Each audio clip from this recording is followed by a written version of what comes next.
안녕하세요. 오늘 이 세미나를 진행하게 될 윈드리버의 김동일입니다. 오늘 세미나에서는 리눅스로 개발을 하시면서 주로 사용하시는 툴들에 대해 간단한 소개 후 커널의 패닉 메시지 분석을 통해 문제점을 추적해 나가는 방법에 대하여 말씀드리겠습니다.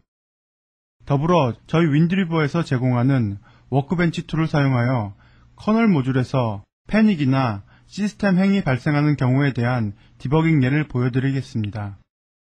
마지막으로 메모리 릭이나 시스템 퍼포먼스 프로파일링 등에 사용되는 워크벤치의 스콥 툴에 대해서도 간단한 소개 및 데모를 보여드리고 세미나를 마치려고 합니다.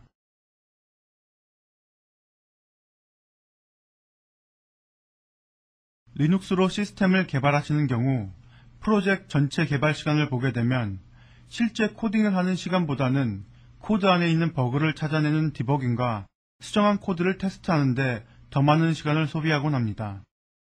그러므로 디버깅을 잘하는 것만으로도 프로젝트 수행 시간을 상당히 단축시킬 수 있는데요. 어떤 특정한 디버깅 방법만이 정답은 아니므로 다양한 디버깅 방법 중 자신이 처한 상황에 제일 알맞은 디버깅 방법을 사용하여 디버깅하는 것이 중요하다 볼 수 있습니다. 리눅스에서는 상당히 많은 종류의 디버깅 툴들이 있는데요. 여기서 소개해 드리는 것들은 개발자분들께서 주로 많이 사용하시는 것들입니다. 아마 대부분의 개발자분들께서 리눅스에서의 디버깅 유틸리티라 하면 제일 먼저 떠올리시는 게 프린트K일 텐데요. 사용하기도 쉽고 직관적이므로 많은 분들이 사용하십니다.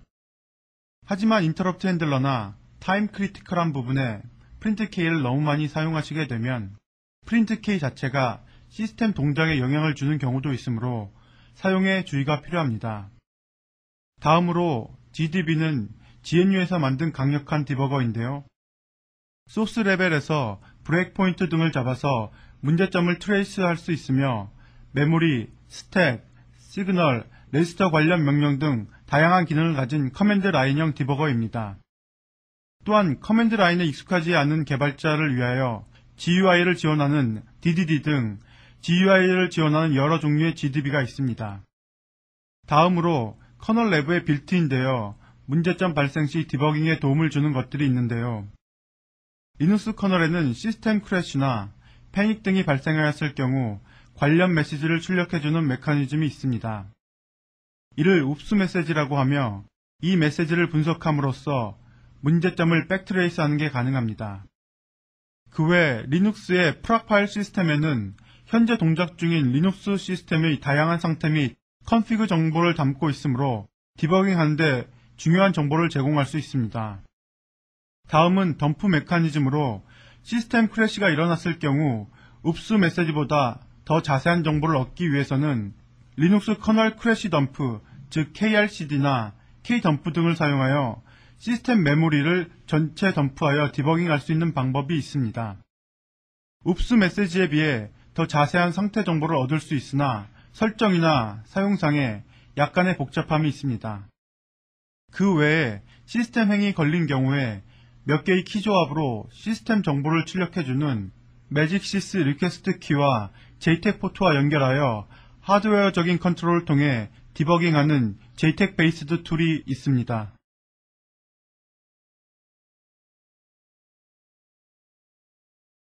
이 슬라이드는 저희 윈드리버에서 제공하는 여러 디버깅 툴들을 보여주고 있는데요.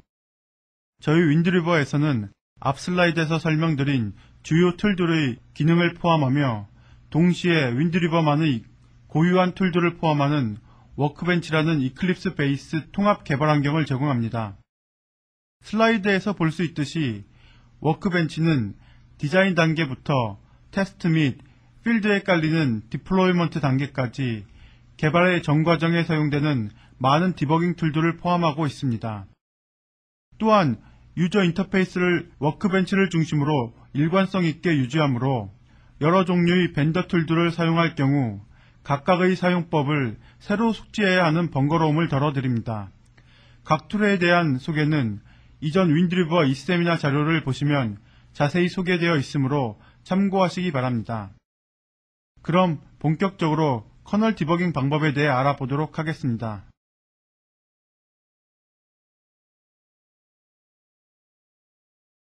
먼저 커널이나 커널 모듈 프로그래밍을 하시다 보면 커널 패닉 메시지를 자주 보시게 될 것입니다.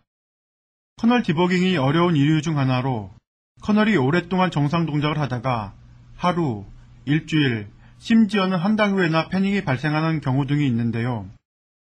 이런 경우는 어떤 모듈에 문제가 있는지조차 짐작하기 어렵게 됩니다. 또한 커널 내부 구조의 복잡함과 디바이스 드라이버나 모듈 등의 소스 코드가 방대한 경우도 패닉이 발생하게 되면 어느 부분에서 패닉이 발생하였는지를 추적하기가 쉽지 않습니다. 더불어 인터럽트 핸들링과 관련되어 문제가 발생하는 경우도 디버깅이 어려운 경우인데요. 순차적이지 않은 어싱크로너스한 이벤트가 관련되어 있으므로 트레이싱하는 것이 용이하지 않습니다. 예로서 시스템이 인터럽트 서비스 루틴에 상당한 부하가 걸리는 경우에만 패닉이 일어나는 경우가 있는데 주로 버퍼 오버플로우에 의한 원인인 경우가 많습니다. 이와 같은 여러가지 상황에서 발생한 커널 패닉들은 그 추적이 매우 어렵고 문제의 발생 지점을 찾기도 쉽지는 않습니다. 이런 경우 패닉이 발생하면서 커널이 출력하는 패닉 메시지는 커널의 패닉 포인트를 추적하는 데 중요한 단초를 제공합니다. 물론 커널 패닉 메시지만으로 항상 정확한 패닉 포인트를 찾아낼 수 있는 것은 아니지만 이를 시작으로 디버깅할 대략적인 위치를 찾는 것만으로도 이후의 추가적인 디버깅에 큰 도움이 될 것입니다.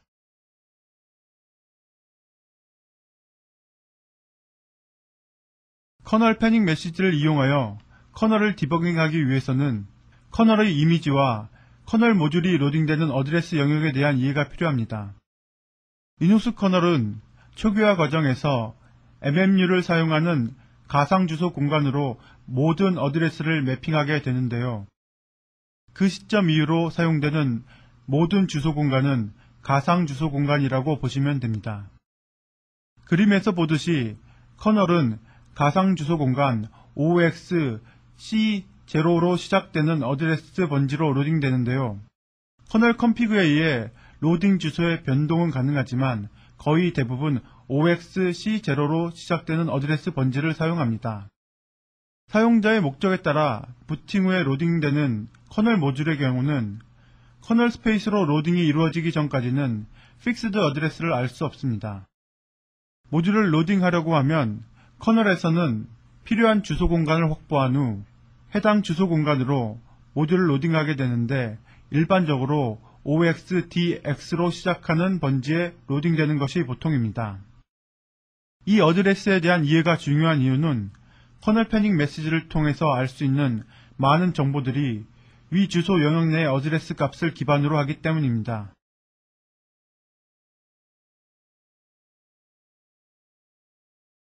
그럼 간단한 커널 패닉 예제를 가지고 디버깅하는 방법을 살펴보도록 하겠습니다. 박스 안의 소스 코드를 보면 널 포인터의 값을 써서 패닉을 일으키는 코드가 있는데요. 이 코드는 인스모드 명령어를 통해 커널 어드레스 영역에 적재되며 모듈 초기화 시 실행됩니다. 컴파일을 하게 되면 그림과 같이 다른 오브젝트들과 결합하여 모듈 디버그 example.ko라는 커널 모듈로 생성됩니다.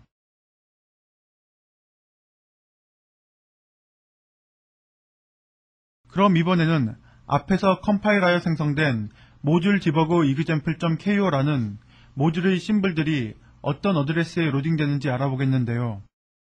커널과 커널 모듈의 심볼들이 어떤 어드레스에 로딩되는지는 심볼 테이블을 통해 알아볼 수 있습니다. 이러한 심볼 테이블을 만들기 위해서는 오브젝트 파일의 내부 심볼을 보여주는 nm이라는 유틸리티를 사용할 수 있는데요. 제가 테스트에 사용한 타겟 CPU가 파워PC 계열이므로 이 예제에서는 파워PC용 크로스 컴파일러 명령을 사용하였습니다. 이와 같이 nm 명령을 이용하여 심볼 테이블을 만들어 확인을 해보면 커널의 경우 푸른 박스에서 볼 수 있듯이 OXC0로 시작되는 번지부터 커널 심볼들이 자리 잡고 있음을 알 수 있습니다. 커널의 경우는 system.map이라는 파일을 통해서도 동일한 정보를 얻을 수 있습니다. 모듈의 경우는 인스모드 명령에 의해 오브젝트의 커널 주소 영역으로 로딩되면서 실제 어드레스가 결정되므로 붉은 박스에서 볼 수 있듯이 로딩되기 전의 모듈 심볼 어드레스는 영영 번지를 베이스로 릴로케이터블하게 매핑되어 있는 것을 알 수 있습니다. 위에서 U로 표시된 심볼들은 해당 모듈에서 사용되지만 정의는 되어 있지 않은 커널이나 다른 모듈의 심볼이라고 보시면 됩니다. 모듈에서 일어나는 패닉을 디버깅하기 위해서는 이전 슬라이드의 메모리 맵에서 보았듯이 실제 로딩된 모듈 어드레스가 필요합니다.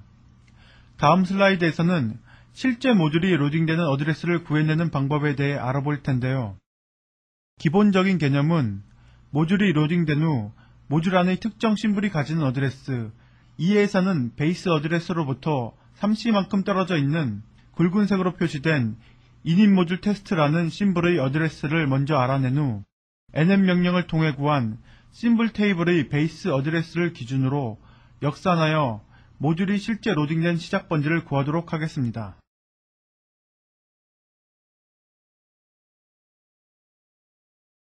모듈이 로딩된 시작 번지를 구해내기 위한 첫 번째 단계는 모듈 내의 특정 심볼의 어드레스를 구해내는 것입니다. 이 임의의 심볼은 모듈 내의 함수일 수도 있고 전역 변수일 수도 있는데 이 예제에서는 모듈이 로딩되며 모듈 초기화를 위해 사용되는 init 모듈 테스트라는 함수의 심볼을 이용하도록 하겠습니다. 모듈이 로딩된 이후 이 함수 심볼의 어드레스를 알아내는 방법은 두 가지가 있는데요. 첫 번째는 푸른색 박스에서와 같이 프락 파일 시스템 내에 kallsims라는 파일을 통해 해당 심볼이 로딩된 어드레스를 구해내는 방법이 있으며, 두 번째는 붉은 박스에서와 같이 함수 심볼 이름을 프린트하여 로딩되는 함수의 번지를 찍는 방법이 있습니다. 이 두 가지 방법을 통해서 해당 함수가 oxd102103c라는 어드레스로 로딩되어 있음을 알 수 있습니다. 이전 슬라이드에서 보았듯이 init 모듈 테스트 함수는 모듈 디버그 example.ko의 베이스 어드레스, 즉 0번지에서부터 3C만큼의 오프셋을 가지고 있는데요. 이를 역산하게 되면 init 모듈 테스트라는 심볼의 어드레스에서 3C만큼 빼준 값이 바로 모듈 디버그 example.ko가 로딩된 시작 어드레스임을 계산할 수 있습니다. 결과적으로 모듈이 로딩된 시작 번지는 oxd10210000 번지가 되는데요. 확인을 위하여 검정색 박스에서처럼 ls모드 명령을 실행시키면 모듈이 로딩된 어드레스가 계산해낸 어드레스와 동일함을 알 수 있습니다.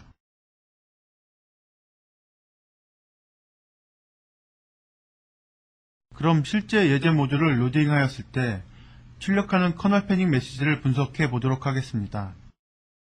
커널 패닉 메시지, 즉 웁스 메시지를 보시게 되면 CPU에 따라 조금씩 차이가 있을 수는 있지만 대부분 커널 패닉이 발생한 시점의 중요 레지스터 값과 제너럴 퍼포즈 레지스터 값, 사용된 커널 스택의 내용, 그리고 패닉이 발생한 시점에 커널 스케줄러에 의해 실행되던 타스크의 이름 정도가 출력됩니다. 슬라이드에서 1번 부분을 보시면 이는 커널이 잘못된 주소 공간을 억세스하려고 했다는 내용을 말해주고 있는데요. 실제로 이와 같은 형태의 패닉은 포인터를 이용한 데이터 조작에 오류가 있거나 하드웨어적으로 시스템 버스가 불안한 경우가 원인으로 스택 버퍼 오버플로우나 PC 카운터가 유효하지 않은 어드레스를 억세스하여 패닉을 유발하는 경우가 대부분입니다. 2번 부분은 패닉이 발생할 당시의 프로그램 카운터 값을 나타내며 포인터를 잘못 사용하여 패닉이 발생한 경우는 대부분 NIP가 가르치는 위치가 패닉 위치라고 보시면 됩니다. 3번 부분은 패닉이 발생한 시점에서 스케줄러에 의해 실행되던 프로세스의 이름으로 해당 태스크가 시스템 콜을 많이 사용하지 않는 이상 커널 패닉이 발생한 이유와는 무관하다고 보시면 됩니다.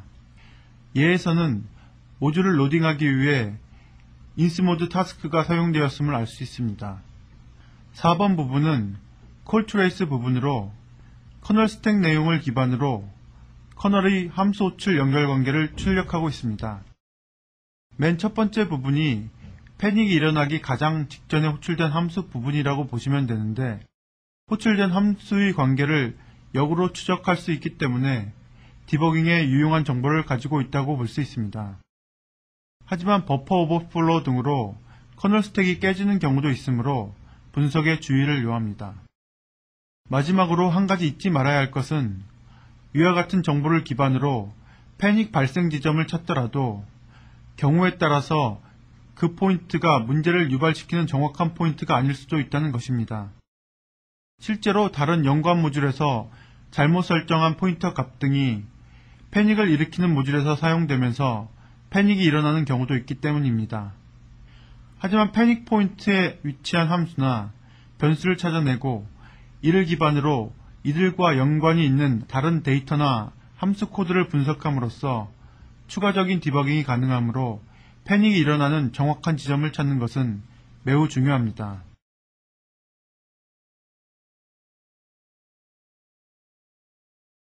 그럼 분석을 통해 얻은 정보를 기반으로 예제 모듈에서 패닉이 일어나는 위치를 백트레이스하여 찾아보도록 하겠습니다. 앞 슬라이드에서 패닉이 일어난 시점에서의 NIP 값을 보게 되면 0x D10210BC라는 어드레스 값을 가지고 있는데요. 이 부분이 바로 널 포인터의 값을 넣어 패닉이 발생하는 부분입니다.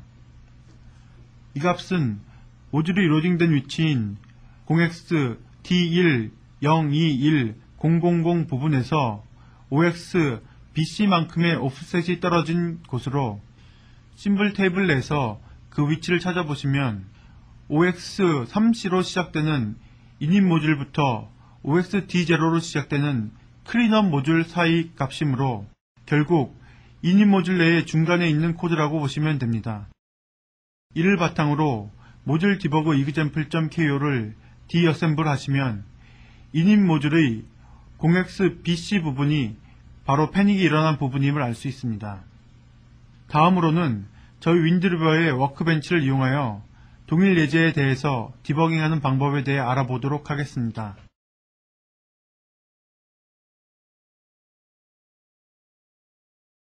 워크벤치를 사용하여 디버그하는 법에 대해 알아보기 전에 기본적으로 워크벤치와 타겟 간에 어떤 방식으로 디버깅이 이루어지는지 알아보겠습니다. 먼저 워크벤치는 호스트 서버 측에 깔리는 소프트웨어 툴이라고 보시면 되고, 타겟은 디버깅이 이루어지는 보드라고 보시면 되겠습니다.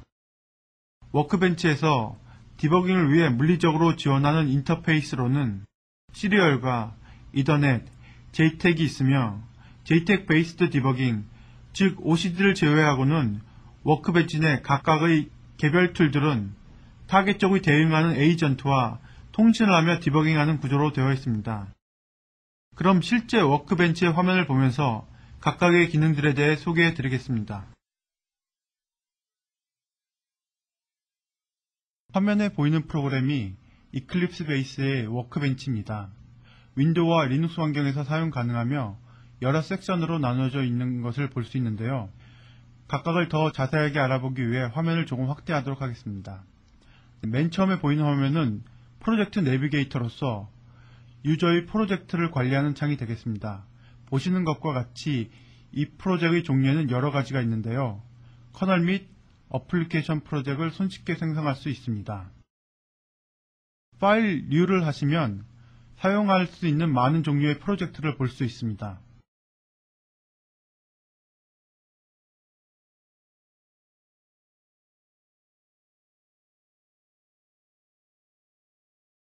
다음으로 심블 브라우저라는 기능이 있는데요. 이는 커널과 로딩된 모듈의 모든 심블들을 보여주는 기능을 가지고 있습니다. 예에서와 같이 두 포크를 쳐서 심블을 찾아내고 더블 클릭을 하시면 해당 소스 창으로 이동하는 것을 볼 수 있습니다.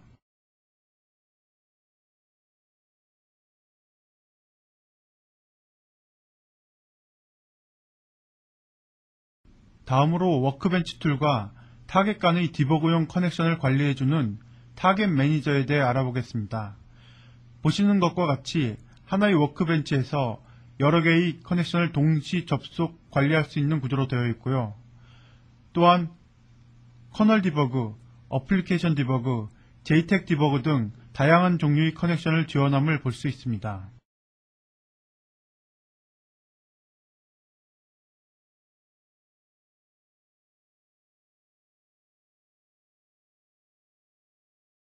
다음은 소스나 디버그를 위한 창인데요.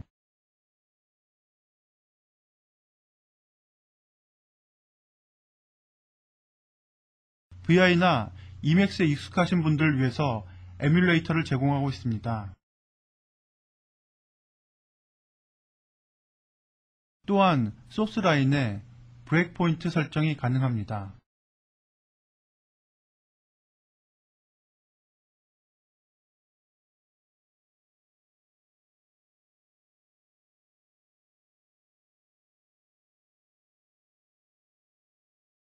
다음으로 타겟 시스템의 동작을 컨트롤할 수 있는 디버그 창이 있는데요.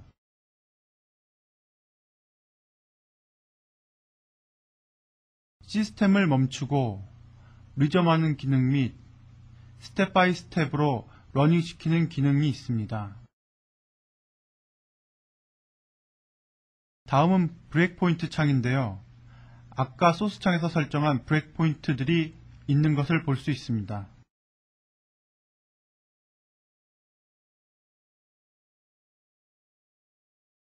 다음은 로컬 베리어블과 소스 내 특정 값을 찾아보는 와치 기능과 CPU 레지스터를 볼 수 있는 창입니다.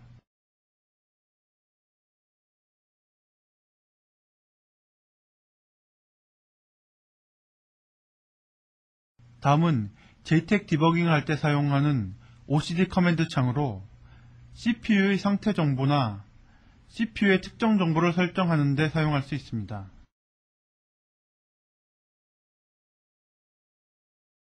그 외에 툴을 사용하면서 발생하는 여러가지 로그들을 저장하는 에러로그 창 등이 있습니다. 이외에도 다른 많은 기능들을 제공하고 있는데, 예를 들어 윈도우 메뉴의 쇼 뷰에서 플래시 프로그래머라는 것을 실행시키게 되면 새로운 창으로 플래시를 이레이즈 버닝할 수 있는 창이 뜨게 됩니다. 그러므로 이런 방식으로 다른 기능들도 실행시켜서 사용이 가능합니다.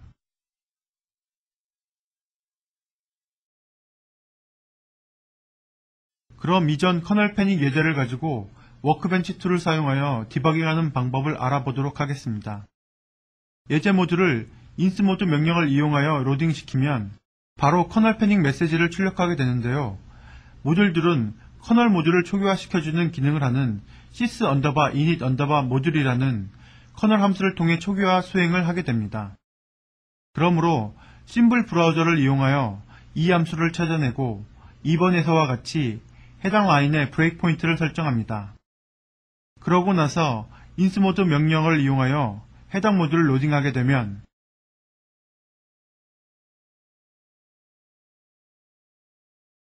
4에서와 같이 sys init 모듈이라는 함수에서 브레이크가 걸리게 됩니다. 이후로는 스텝 바이 스텝으로 디버깅하여 해당 모듈의 초기화 루틴을 추적해 나가다 보면 최종적으로 패닉이 일어나는 지점을 찾을 수 있게 됩니다. 그럼 실제 동영상 데모를 통해서 디버깅하는 법을 알아보도록 하겠습니다. 맨 처음 해야 할 일은 타겟 매니저를 이용하여 디버깅하려는 보드와 연결하는 것입니다. 보시는 것과 같이 여러 커넥션 중 사용하려는 보드의 커넥션을 선택하여 보드를 워크벤치와 연결시킵니다. 커넥션이 이루어지게 되면 디버그 창에서 컨트롤이 가능한 상태가 됩니다. 화면이 작은 관계로 화면을 확대하도록 하겠습니다.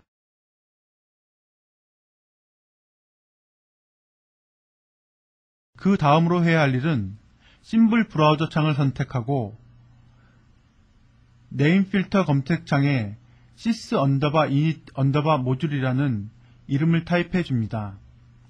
그러면 해당 심블이 화면에 출력되고 이 심블을 더블 클릭하게 되면 해당 심블이 정의되어 있는 소스 창이 새로 열리게 됩니다.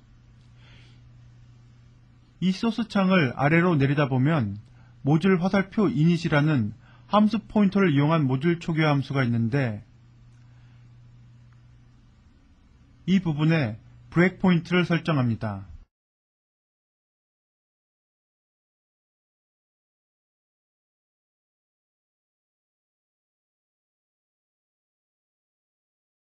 이때 브레이크포인트 창을 보게 되면 해당 브레이크포인트가 설정되어 있음을 알 수 있습니다. 이로써 모듈 초기화 루틴의 브레이크포인트 설정을 모두 마치게 되면 콘솔을 통해 인스 모드를 수행하도록 합니다.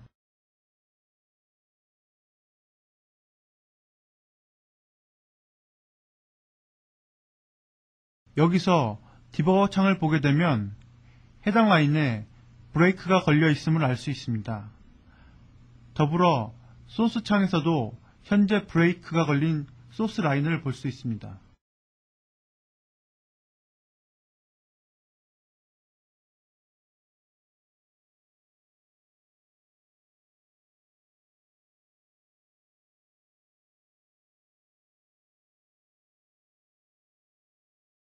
이 상태에서 디버거 창의 스텝 인투 버튼을 누르게 되면 브레이크가 걸려있는 모듈 화살표 이니트가 가리치는 함수로 이동하게 되는데요. 보시는 것과 같이 이 함수는 조금 전에 로딩한 모듈이 초기화 부분을 수행하는 이닛 모듈 테스트라는 함수입니다. 계속 스텝 오버 버튼을 누르게 되면 다음 라인으로 진행을 하게 됩니다.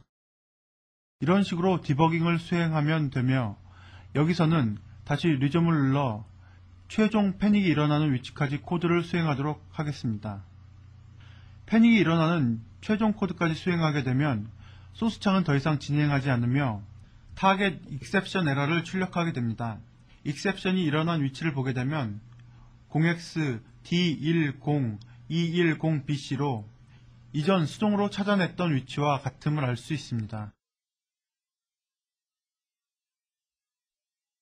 다음으로 볼 예제는 시스템 패닉과는 조금 다른 성격을 가진 시스템 행입니다.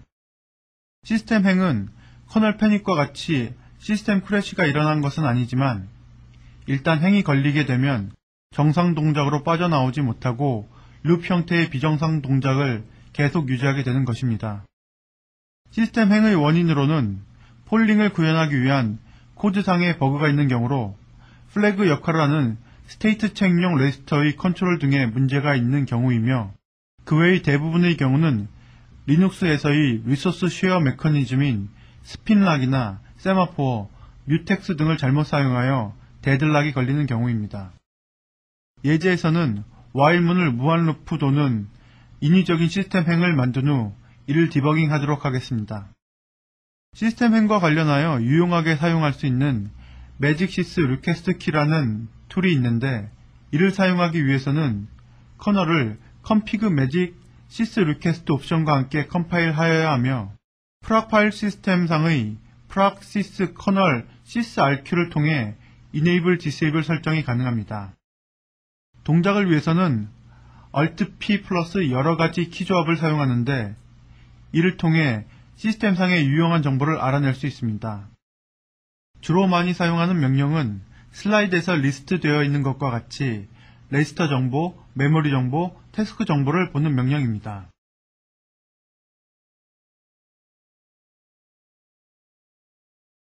그럼 먼저 시스템 행이 일어나는 포인트를 찾는 방법에 대해 알아보도록 하겠습니다. 두 가지 방법에 대해 말씀드리겠는데요. 전 슬라이드에서 말씀드린 것과 같이 행이 걸려서 시스템이 동작하지 않는 경우 매직시스 리퀘스트 키 Alt BP를 누르시게 되면 현재 레지스터 값을 출력하게 됩니다. 출력된 것을 보면 읍스 메시지와 거의 동일한 형태로 이루어져 있음을 알 수 있습니다. 이 정보 중 현재의 프로그램 카운트를 가리치는 NIP가 현재 시스템 행이 걸려있는 포인트로 보시면 되겠습니다. 이보다 더 쉬운 방법으로 JTAG 베이스드 툴인 OCD 툴을 가지고 있는 경우 OCD 커맨드 쉘에 현재의 프로그램 카운터 값을 보여주는 drpc 명령을 치시게 되면 현재 행이 걸려있는 프로그램 카운터 값을 보여주게 됩니다. 그럼 시스템 행을 디버깅하는 방법을 예제 동영상을 통해 알아보도록 하겠습니다. 먼저 타겟 매니저를 이용하여 타겟 보드와 연결을 합니다.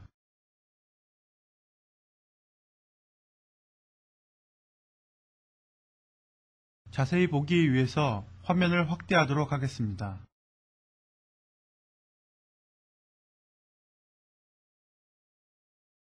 콘솔 창으로 이동하여 인스 모드 명령을 이용하여 무한루업이 돌고 있는 모듈을 로딩합니다. 로딩을 마치고 나면 더 이상의 콘솔 입출력이 없는 시스템 행 상태로 된 것을 알 수 있습니다. 이 상태에서 매직6 리퀘스트 키의 레지스터 디스플레이 기능을 위해 Alt BP를 누르시게 되면 행 상태에서도 화면에 레지스터 정보가 출력됩니다. 이 중에서 프로그램 카운터가 멈춘 위치인 NIP를 기억해 둡니다.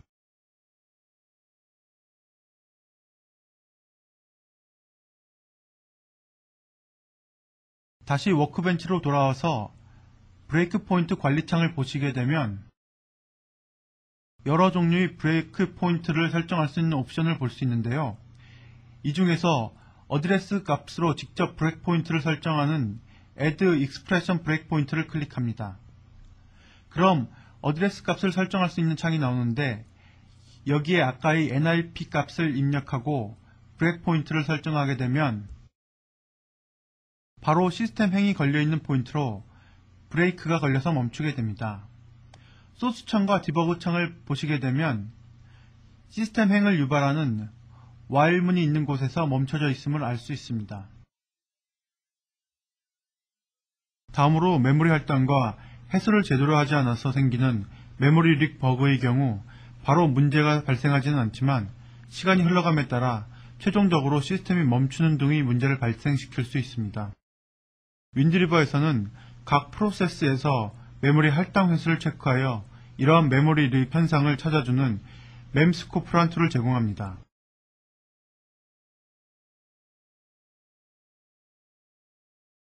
이와 함께 윈드리버에서는 시스템상에서 어떤 프로세스나 함수 등이 얼마만큼의 CPU 리소스를 점유하고 있는지를 알려주는 프로파일 스콥이라는 툴도 제공하고 있는데요. 이를 이용하면 코드의 잘못된 설계로 인해 특정 모듈이나 함수의 CPU 부하가 집중되는 것을 개선할 수 있습니다. 그럼 멤스코프와 프로파일 스코프에 대한 간단한 소개 동영상을 보여드리도록 하겠습니다. 먼저 화면을 확대하도록 하겠습니다. 처음 보시는 화면은 멤스코프 툴로서 메모리 릭을 발생시키는 데모 프로그램을 타겟에서 실행시킨 경우의 상태를 보여주고 있습니다. 더 직관적인 화면을 위해 트리뷰를 선택하시면 상위부터 하위 함수까지 메모리 할당 해제 상황을 볼 수 있는데 데이터 이닛이라는 함수를 보게 되면 메모리가 할당만 되고 전혀 해제가 되지 않으므로 메모리 릭이 발생하고 있음을 알 수 있습니다. 또한 해당 함수 위에 우클릭하고 뷰 소스를 클릭하게 되면 메모리 릭이 발생이 의심되는 해당 소스로 이동하여 소스를 수정할 수 있습니다. 다음은 프로파일 스코프 툴인데요. 각 프로세스들의 CPU 점유율을 실시간으로 보여주며 좀 더 자세하게 펑셔널 뷰나 시스템 뷰로 보는 것도 가능합니다. 이 또한 멤스코프 툴과 마찬가지로 뷰 소스를 통해 수정이 필요한 소스로 바로 이동이 가능합니다.